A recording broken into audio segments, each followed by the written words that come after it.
নমস্কার, north east নিউজে আপনাদের স্বাগত জানাই। মণিভূষণ চৌধুরী।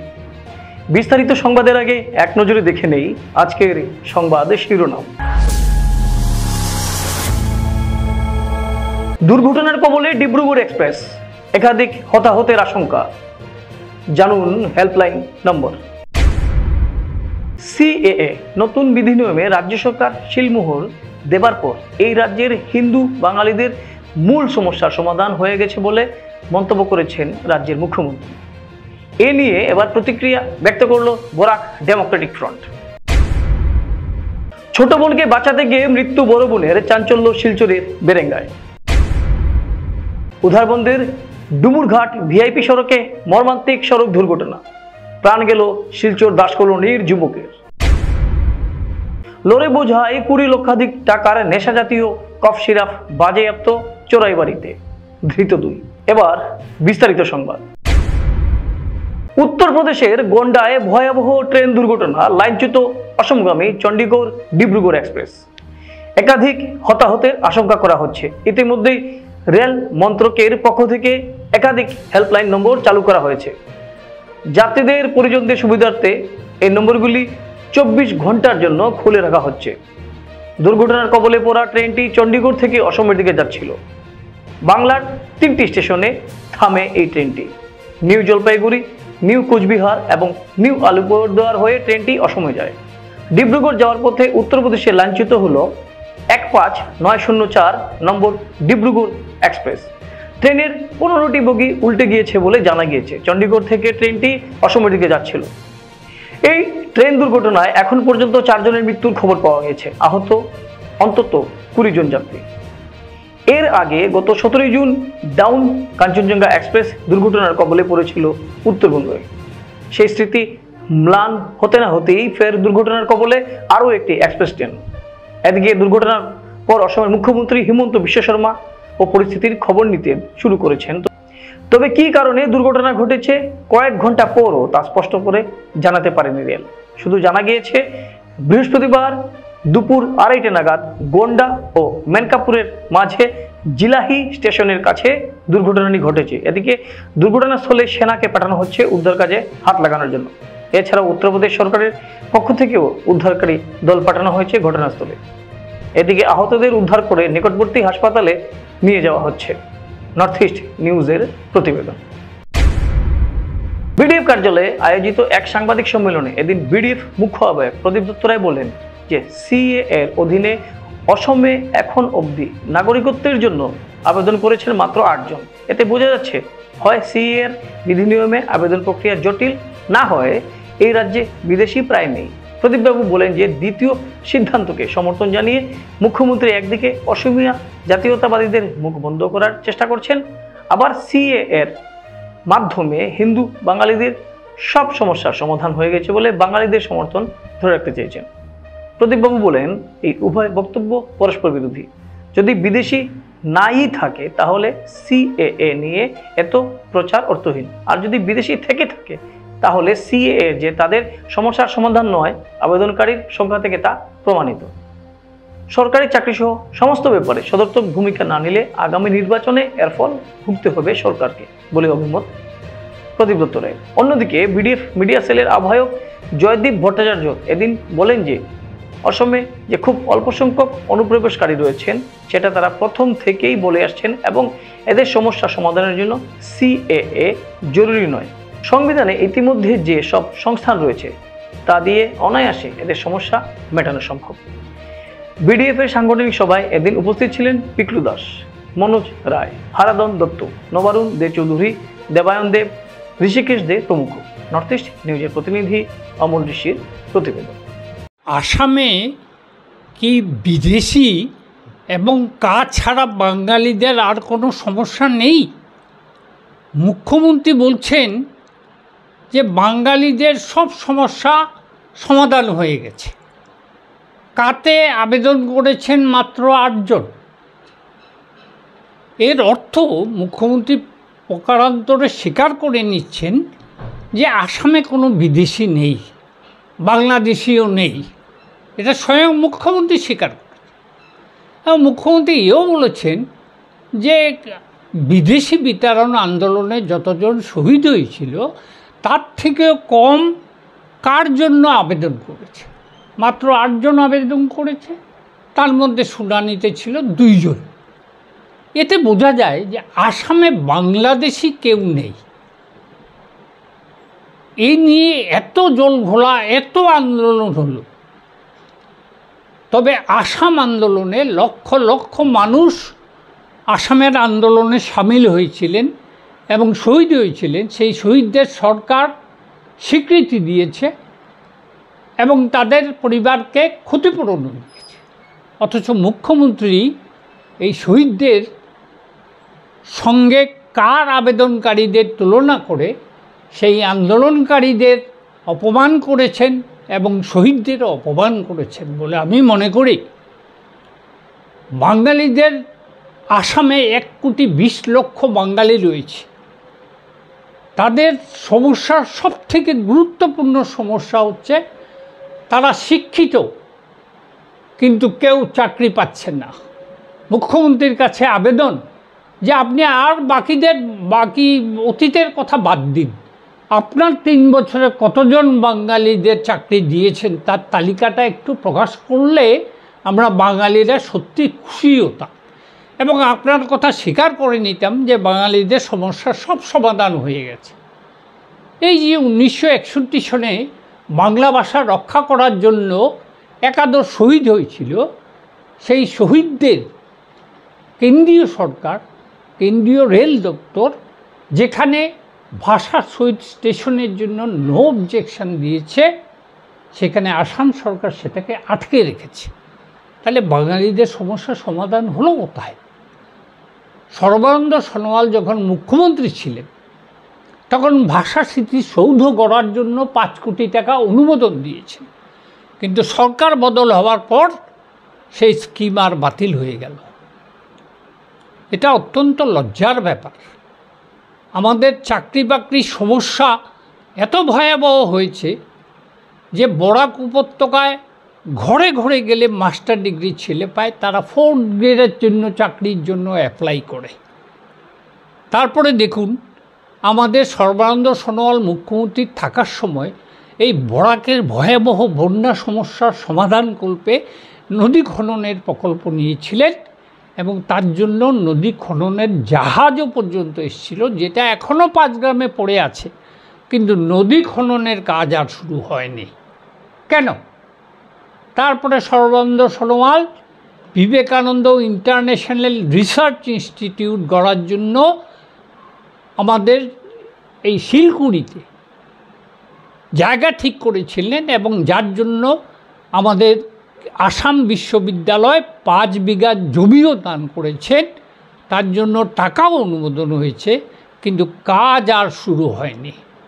এই যদি অবস্থা হয় এবং এই সব অবস্থার জন্য বাঙালিরা আজ বিজেপি সরকারের উপরে এতটাই বিরক্ত যে গত লোকসভা নির্বাচনে তার প্রতিফলন ঘটেছে এবং আগামী 26-এর ইলেকশানে আপনারা দেখে নেবেন যে বাঙালি হিন্দু হোক আর মুসলিম হোক, কেউ বিজেপিকে ভোট দেবে না। হৃদয় বিদারক ঘটনা। ছোট বোনকে বাঁচাতে গিয়ে প্রাণ হারালো বড় বোন। মর্মান্তিক ও হৃদয় বিদারক ঘটনাটি সংঘটিত হয় শিলচর শহরের অদূরে বেরেঙ্গা 4th খণ্ডে। বাড়ির পাশে পুকুরে স্নান করতে গিয়ে 10 বছরের বোন ডুবে যাচ্ছে দেখে চিৎকার করে পাশে কাউকে না দেখে বোনকে বাঁচাতে পুকুরে ঝাঁপ দিল বড় বোন। ইতিমধ্যেই তাদের বাবা পৌঁছান। তিনি ছোট মেয়েকে উদ্ধার করলেও বড় বোনের কোনো পাত্তা নেই। প্রতিবেশী এক ব্যক্তি সঙ্গে সঙ্গে পুকুরে নেমে বড় মেয়েটিকে উদ্ধার করেন জীবিত অবস্থায়, কিন্তু শেষ রক্ষা হয়নি। চিকিৎসারত অবস্থায় শিলচর মেডিকেল কলেজ হাসপাতালে কয়েক ঘন্টার পর প্রাণ হারায় কিশোরীটি। বৃহস্পতিবার ময়না তদন্তের কাজ সম্পূর্ণ করে নিজ বাড়িতে নিয়ে আসা হয় কিশোরীর নিথর দেহ। বাড়িতে কিশোরীর মৃতদেহ পৌঁছলে কান্নার রোল উঠে। এদিন বিকেলে তার জানাজার নামাজ শেষে কবরস্থ করা হয়। এমন ঘটনায় গোটা এলাকায় শোকের ছায়া নেমে আসছে। নর্থ ইস্ট নিউজের বরাক ভ্যালি ইনচার্জ সুরজিৎ চক্রবর্তীর প্রতিবেদন। 4th খণ্ড বাগানের বন্ধুরা জিপিউজি শিশু কন্যা 12 বছরের ইসলাম উদ্দিনের সন্তান 12 বছরের শিশুকন্যা আকস্মিক দুর্ঘটনা হয়েছে গতকাল প্রায় 1টা নাগাদ স্কুল সংলগ্ন একটি পুকুরে স্নান করতে গিয়ে জলে ডুবে যায়। সেখান থেকে শিলচর মেডিকেল কলেজে নেওয়া হয় এবং শিলচর মেডিকেল কলেজ গতকাল 5টা বাজায় ওনাকে মৃত্যু ঘোষণা করে। আজ ওনার সমাধির জন্য ওনার বাসভবনে আনা হয়েছে।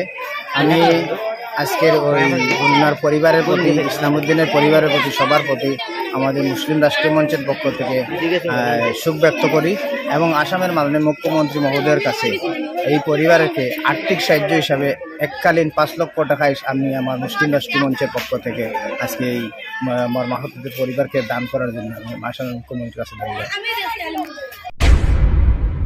উধারবন্দের ডুমুরঘাট ভিআইপি সড়কে মর্মান্তিক সড়ক দুর্ঘটনায় প্রাণ গেল এক স্কুটি চালকের। হতভাগ্য যুবক শিলচর দাসকলোনির বাসিন্দা রতন ভৌমিক ওরফে অভয়, বয়স 38। ঘটনা ঘটে বুধবার রাত 10:30 নাগাদ। ঘটনাটি সংঘটিত হয়েছে উধারবন্দ থানার অন্তর্গত ডুমুরঘাট এলাকায়। বিবরণ দিতে গিয়ে স্থানীয়রা জানান, এদিন রতন ভৌমিক স্কুটি নিয়ে কুম্বিরগ্রাম থেকে উধারবন্দের দিকে আসছিলেন। উধারবন্দের ডুমুরঘাট শিব মন্দিরের সামনে আসার পর বিপরীত দিক থেকে আসা একটি সুইফট গাড়ি ভুল দিকে এসে দ্রুত গতিতে এসে রতনের স্কুটিতে সজোরে ধাক্কা মেরে পালিয়ে যায়। ঘটনার পর সড়কের উপর লুটিয়ে পড়লে ঘটনাস্থলে মৃত্যু হয় স্কুটি চালক রতনের। স্থানীয়দের পক্ষে বিষয়টি জানানো হয় উধারবন্দ পুলিশকে। খবর পেয়ে দলবল নিয়ে ঘটনাস্থলে ছুটে যান উধারবন্দ থানার সেকেন্ড অফিসার রিন্টু আচার্য, এএসআই রঞ্জিত সিনহা। তারা গিয়ে রতনের মৃতদেহ সহ দুর্ঘটনাগ্রস্ত স্কুটিটি উদ্ধার করে থানায় নিয়ে আসেন। পরে ময়নাতদন্তের জন্য শিলচর মেডিকেল কলেজ হাসপাতালে পাঠানো হয়েছে তার মৃতদেহ বলে জানা গেছে। নর্থ ইস্ট নিউজের বরাকভিলি ইনচার্জ সুরজিৎ চক্রবর্তীর প্রতিবেদন। ঘটনা এই যে হেতা নিজে নিজে বাইক স্কুটি লিয়ে আইছে এয়ারপোর্টের রাস্তা দিকে আইয়া এখানে হেতা নিজে ব্রেক মারিয়া শেষরি আইয়া স্পট ডেড বর্তমানে। নাম কি পাওয়া গেছে? না, নাম পাওয়া গেছে না, মানুষ না গেছে রংপুরের মানুষ। আর বয়স অনুমান কত? বয়স অনুমানিক 34 বা 5 হবো। সামনে মারছে হেতা নিজে নিজে পড়ছে বা উল্টো গাড়ি কিছু ধাক্কা? না না, কিছু না, আমরা সব দেখছি। কখন তোমরা কিতা করে? আমরা প্রশাসনকে ফোন জানাইছি, ফোন করিয়া অফিসার জানাইছি উধারবন্দর, তাই নাই কিছু স্পট লিয়া। তারা এখন কিতা করে? তারা এখন তো মানুষ লিয়া যাওয়া পারত না। নেশা সামগ্রীর বিরুদ্ধে জিরো টলারেন্স নীতিতে কাজ করে চলেছে অসম রাজ্য পুলিশ। এরই পরিপ্রেক্ষিতে ফের নেশা বিরোধী অভিযানে সাফল্য পেল করিমগঞ্জের বাজারছড়া থানাধীন চোরাইবাড়ি ওয়াচপোস্টের পুলিশ। বৃহস্পতিবার সকালে PB13BN 5612 নম্বরের একটি ফরচুন কোম্পানির খুচরো সামগ্রী বোঝাই 12 চাকার লরি উত্তরপ্রদেশের গাজিয়াবাদ থেকে ত্রিপুরার আগরতলা যাওয়ার পথে চোরাইবাড়ি পুলিশ ওয়াচপোস্টে পৌঁছলে গাড়িটিতে যথারীতি দলবল নিয়ে তল্লাশি চালান গেট ইনচার্জ প্রণব মিলি। এতে বিভিন্ন সামগ্রীর আড়াল থেকে 20 কার্টনে 2000 বোতল ফ্যান্সিডিল নামক নেশাজাতীয় অবৈধ কফ সিরাপ বাজেয়াপ্ত করা হয়, যার কালোবাজারি মূল্য 20 লক্ষাধিক টাকার মতো হবে বলে জানা গেছে। এতে জড়িত থাকার দায়ে লরি চালক ও সহচালককে আটক করেছে পুলিশ। ধৃতদের মধ্যে রয়েছে আস মোহাম্মদ ও রবি কুমার। তাদের বাড়ি উত্তরপ্রদেশে। পুলিশ ধৃতদের বিরুদ্ধে NDPS ধারায় মামলা হাতে নিয়ে তদন্ত শুরু করেছে। ধৃতদের শুক্রবার জেলা CGM আদালতে সোপর্দ করা হবে বলে পুলিশ পক্ষ থেকে জানানো হয়েছে। প্রসঙ্গত উল্লেখ্য যে এসব গন্ধবিহীন নেশা সামগ্রীর ব্যাপক চাহিদা রয়েছে পড়শি দেশ বাংলাদেশে। তাই চোরা কারবারিরা ত্রিপুরাকে করিডোর করে সময়ে সময়ে এসব সামগ্রী পাচারে জড়িত রয়েছে। তবে এ নিয়ে পুলিশও হাত পা গুটিয়ে বসে নেই, ফলে কয়েকদিন পর পর নেশা সামগ্রী সহ ধরা পড়ছে পাচারকারীরা। নর্থ ইস্ট নিউজের প্রতিনিধি হিফজুর রহমান বরভুইয়ার প্রতিবেদন। ये गाड़ी में क्या सामान लेके आए? ठीक है, सरफ लेके आओ। कितना पेटी? 20 पेटी। टोटल कितना बोतल है? 2000। कहाँ से लेके आए? गाजियाबाद। कहाँ जाने वाले थे? अगरतला। और गाड़ी में क्या सामान है? परचून है सारा, ट्रांसपोर्ट का माल। আকাশ ছোঁয়া মূল্য বৃদ্ধি, হাতির হার, পূর্ত সড়ক মরণ ফাঁদে পরিণত। প্রতিবাদী সভা, পাকাকরণের দাবি মহিলা সমিতি। শ্রীকোনা জিপির হাতির হার পূর্ত সড়ক মরণ ফাঁদে পরিণত হয়েছে। সংস্কারের জন্য বছর খানেক ধরে গণদাবিকে বিন্দুমাত্র গুরুত্ব না দেওয়ায় জনদুর্ভোগ চরমে। অন্যদিকে আকাশ ছোঁয়া মূল্যবৃদ্ধির ফলে সাধারণ মানুষ দুবেলা দুমুঠো খাবার জোগাড় করতে পারছেন না বলে অভিযোগ। দিন দিন বেকার সমস্যা মাথাচাড়া দিয়ে উঠছে। এসবের প্রতিবাদে নিখিল ভারত গণতান্ত্রিক মহিলা সমিতি রাজপথে নেমে প্রতিবাদ ও প্রতিবাদী সভা করেন। উল্লেখ্য, দক্ষিণ মানিকপুর থেকে শিববাড়ি পর্যন্ত মরণ ফাঁদে পরিণত হওয়া পূর্ত সড়ক পাকাকরণের দাবিতে কান্দিগ্রাম বেহাল রাস্তায় দাঁড়িয়ে প্রতিবাদ কর্মসূচি পালন করে নিখিল ভারত গণতান্ত্রিক মহিলা সমিতি। গ্রামের মহিলারা রাস্তায় জমায়েত হয়ে রাস্তা মেরামত করার দাবি জানান। প্রতিবাদ সভায় বক্তব্য রাখেন নিখিল ভারত গণতান্ত্রিক মহিলা সমিতির কাছাড় জেলা সম্পাদিকা রত্নাদেব, জেলা সদস্যা কৃষ্ণা রায়, শালচাপড়া আঞ্চলিক সম্পাদিকা শ্যামিলী গুপ্ত সহ সারা ভারত কৃষক সভা কাছাড় জেলা সম্পাদক সুভাষ দেব সহ অন্যান্যরা। এই ন্যায্য দাবিগুলি শীঘ্র পূরণ না হলে মহিলা সমিতি সর্বস্তরের জনগণকে নিয়ে গণতান্ত্রিক পদ্ধতিতে লাগাতার গণ আন্দোলন চালিয়ে যাওয়ার জন্য হুঁশিয়ারি দিয়েছে। নর্থ ইস্ট নিউজের প্রতিনিধি রাজুদের প্রতিবেদন। বয়স্ক মহিলা, বয়স্ক পুরুষ কেমন করে চলাফেরা করবে? এই যে একটা রাস্তার যে অবস্থা দেখলাম, সরকার তার দিকে কোনো নজরই দিচ্ছে না। তার জন্য আমাদেরকে সংগ্রাম করে এগিয়ে যেতে হবে। আজকের আমি এই যে ওই যে অতগুলা একদম ঘরের মা বোনরা যে এসছেন, আমি ওদের ঘরের যারা স্বামীর আন্ডারে আছেন, যারা ছেলেদের আন্ডারে আছেন, ওদেরকেও আমি অনেক অনেক ধন্যবাদ জানাচ্ছি যে ওরা আজকে রাস্তার জন্য ওদের ঘরের মানুষকে আমাদের এই একটা ছাতার তলে ওদেরকে পাঠিয়েছেন। যাও, রাস্তার জন্য লড়াই করতে হবে, যাও তোমরা এগিয়ে যাও। একত্রিত না হলে এটা কোনো মতেই সম্ভব না। আমরা সব মহিলারা একত্রিত একজুট হয়ে আমার সরকারের কাছে দাবি জানাতে হবে, যেভাবে হোক, যে প্রকারেই হোক, আমাদের এই রাস্তাটা আমাদের ঠিক করে দিতেই হবে। নইলে আমরা আগামীতে আরো বৃহত্তর আন্দোলন করে চালিয়ে যাওয়ার চেষ্টা করব। এই যে ধর্ণা আজকে যেটা কার্যসূচি আপনারা পালন করতা, তো এটার ব্যাপারে আপনি কোনছেন? বর্তমানে এই রাস্তাটা বেহাল পরিস্থিতির মধ্যে আছে। এই জায়গাটা হইল গিয়ে শ্রীকুনা জিপির অন্তর্গত প্রথম ওয়ার্ড, যেটা 1 নম্বর ওয়ার্ড, হাতিরহাট প্রথম খণ্ড কান্দিগ্রামের রাস্তা যেটা। তো রাস্তার বেহাল অবস্থা নিয়ে এটা প্রতিবাদী সভা যেটা হয়তো, এই সভা নিয়ে আপনি আপনার মতামতটা প্রকাশ করুন। আমি নিখিল ভারত গণতান্ত্রিক মহিলা সমিতির পক্ষ থেকে কান্দিগ্রাম শাখার অন্তর্গত মহিলা সমিতি থেকে এই দাবি রাখছি, যাতে দীর্ঘদিন থেকে আমাদের এই যে বেহাল রাস্তার দুরবস্থা দেখে আমি আজকে এই সভার আয়োজন করেছি। এবং আমি সবার কাছে অনুরোধ, যাতে অতি সত্বর আমার এই রাস্তার যেন সুরাহা হয়। যদি না হয় তাহলে পরবর্তীতে আমি বৃহত্তর আন্দোলনের সাড়া দেব। এই বলেই আমার বক্তব্য আমি এখানে সমাপ্ত করছি। পরপর 3 বারের বন্যার ফলে বরখোলার সাধারণ মানুষের আর্থিক অবস্থা বেহাল হয়ে পড়েছে। পশু খাদ্যের অভাব দেখা দিয়েছে। বরখোলার কয়েকটি গ্রামে সরকারি রিলিফ দেওয়া হয়নি। বরযাত্রাপুর জিপির 8 নম্বর গ্রুপ অর্থাৎ আলতাফ সেতুর নিচে থাকা নদীর পাড়ে বসবাস করা প্রায় 50টি পরিবার সরকারি ত্রাণ সামগ্রী পাননি। বরখোলার বিভিন্ন এলাকায় যখন সরকারি ত্রাণ সামগ্রী বন্টন করা হচ্ছে, তখন বন্ধাত্ম অসহায়রা অপেক্ষা করেছেন সরকারি রিলিফের জন্য, কিন্তু আজ পর্যন্ত কেউ রিলিফ নিয়ে আসেনি। কিন্তু কেন তাদেরকে বঞ্চিত করা হলো, এক প্রশ্ন তোলেন তারা। বরাকের জল বাড়তেই তাদের ঘরবাড়ি জলের তলায় চলে যায়। এক কথা রাজনৈতিক অরাজনৈতিক থেকে শুরু করে সরকারি আধিকারিক সবার জানা, এবারে পরপর 3 বার জল হলেও তাদের ভাগ্যে জুটেনি সরকারি ত্রাণ সামগ্রী। সংবাদ মাধ্যমে এমন কাহিনী শোনান কমলা বেগম, তরিতুল নেসা, মায়াজুল আলী, কলমধর আলী। বন্যার ক্ষয়ক্ষতির সরকারি সাহায্য পেতে কোনো পাটোয়ারি তদন্ত আসেননি বলে তাদের অভিযোগ। বরযাত্রাপুর এলাকার দায়িত্বে থাকা পাটোয়ারি অমিতনাথকে এলাকার জনগণ ব্যক্তিগতভাবে অনুরোধ করেছিলেন এলাকাটি পরিদর্শন করে রিপোর্ট দেওয়ার জন্য, কিন্তু কোনো পাত্তাই দেননি বলে অভিযোগ। আসুন নর্থ ইস্ট নিউজের প্রতিনিধি রাজুদের প্রতিবেদনে সেখানে পরিস্থিতি আমরা এক ঝলকে দেখি। ওইদিকে সোমনাথ নেওয়ার কোনো ইয়েও নাই, সাধন নাই, গরুর অবস্থা। পশু খাদ্য কোনটা দেওয়া হয়েছে? পশু খাদ্য মানে কোনো জিনিসের সাধন নাই, কোনটা নাই। ও কখন আমরা মরছি, বুঝেছি, বাইছি, বুঝেছি। আপনারা কি তাই একবারও আমরা রিলিফ লইয়া কেউ আইছে না? একবারও আইছে না, কেউ আইছে না। কোনো মানুষ এখানে করে আর না। ব্রিজের তলে রাস্তা কামও হয় না, আটুর নিচে কাদাগুলা, এদিকে কাজও করেন না, এদিকে এই রাস্তা কাজ করেন, এদিকে এই রাস্তা কাজ করেন না। এখানে ডুবিলাম গাড়ির ভেটে ভেটে উঠিয়া গড় উঠিল, আমরা রিলিফ পাইলাম না। সারা দেশ রিলিফ পাইলাম, আমরা কি হয়েছি? আমরা রিলিফ দেখতা হরুতা মরুতা ডুবিত্রা বাইত্রা কত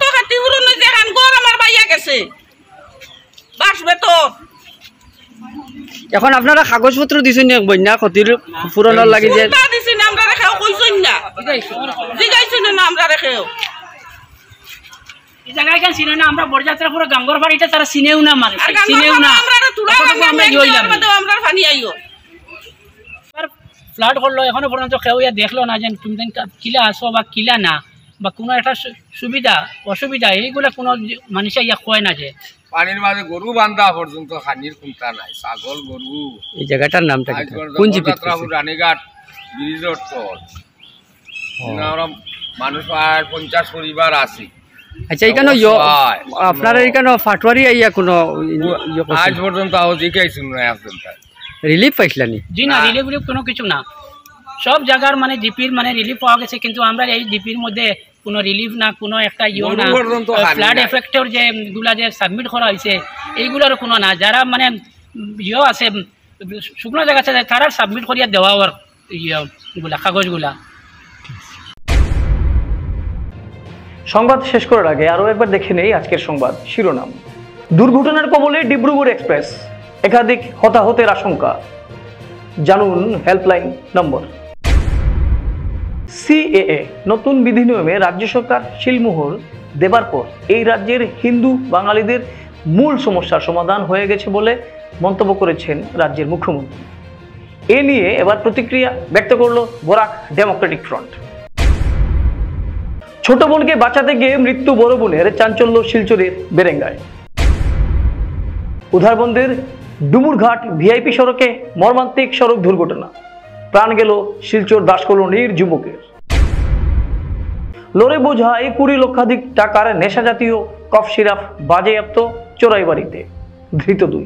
ভারতের উত্তর পূর্বাঞ্চলের পাশাপাশি অন্যান্য স্থানের খবর দ্রুত পাওয়ার জন্য দেখতে থাকুন নর্থ ইস্ট নিউজ। ধন্যবাদ।